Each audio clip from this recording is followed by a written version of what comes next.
Logos, the symbols for brand names. They are everywhere.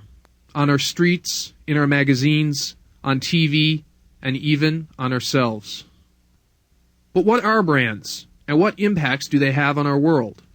Economic and social theorist Naomi Klein has dedicated the last 4 years of her life to answering this question.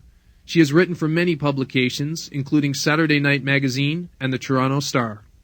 Advertising is a form of branding, but branding is a much more ambitious project than simply buying a billboard or a commercial on television. She is often asked to take part in panel discussions for schools, festivals, and broadcast media. To fully explain her theories, she has written the book No Logo. It is an objective and in-depth examination of branding. The idea of branding came about during the Industrial Revolution. Branding was a process of trying to create distinction and individuality within the context of manufactured sameness. So you have these identical products coming out through the line, and you have to say, well, this product is going to stand out because it's got Aunt Jemima's name on it, or the Quaker Oats guy's name is on it. But the idea behind branding has now changed. It is about about you, not about the brand being of good quality, but you being of good quality because you buy that brand. Brands are now sold as a lifestyle, a look, a culture. You do not just buy Nike sneakers, you buy into the entire Nike philosophy. Each brand tries to represent a different idea.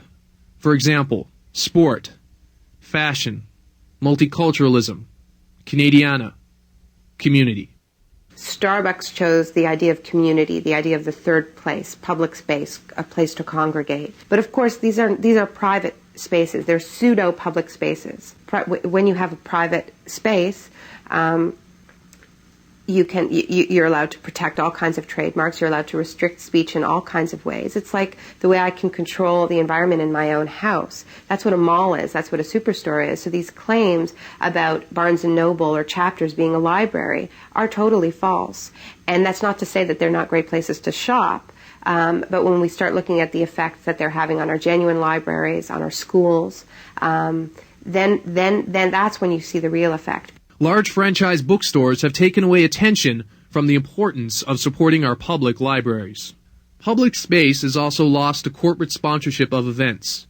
Naomi uses the example of university students who were banned from distributing anti-smoking material on their campus. York University, which has the Du Maurier Tennis Open, it's a public university, but students who were handing out pamphlets were thrown off their own campus because it had been branded. Because private and public space are not the same thing.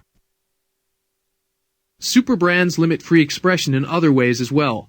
Large chain stores have the power to censor what we can read, watch, and listen to. But when you have a company like Barnes & Noble or a company like Walmart, where they have such an enormous market share, when they make the seemingly innocuous decision of, you know what, I don't like the cover of that magazine, or you know what, I think the lyrics on this rap album are too explicit.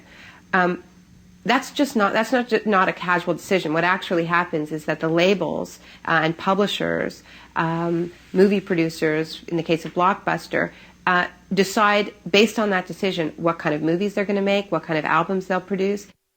Because marketing a brand is so expensive, many brand-oriented corporations choose to hire cheap contract labor companies.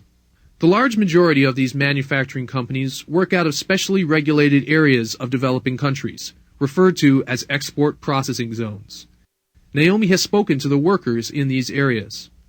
And the only way that I can describe them is they're basically work camps. You often hear stories about people sleeping under their sewing machines. You hear about 3 overnight shifts in a row, workers dying of exhaustion. I mean, they're just horrible, horrible stories.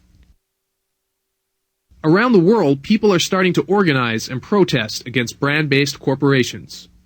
So what I see is an international kind of brand-based movement emerging, where what we're really talking about is the global economy and the fact that it's totally disengaged from human rights and environmental justice, and labor standards are dropping. Many of the people involved in the movement are students.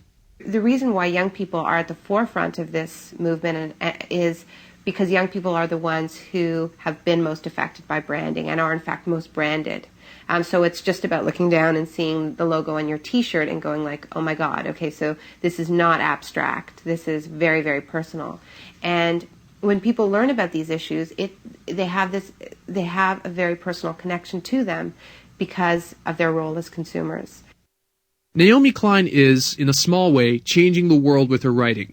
With her book No Logo, Naomi hopes not only to raise public awareness of the inhumane nature of big brands, but to also help people take action. To me, the biggest compliment is to have, my writing photocopied and fired around on the internet and reposted and used to be a tool, to be useful. And I hope that's my wish for the book, that it's useful.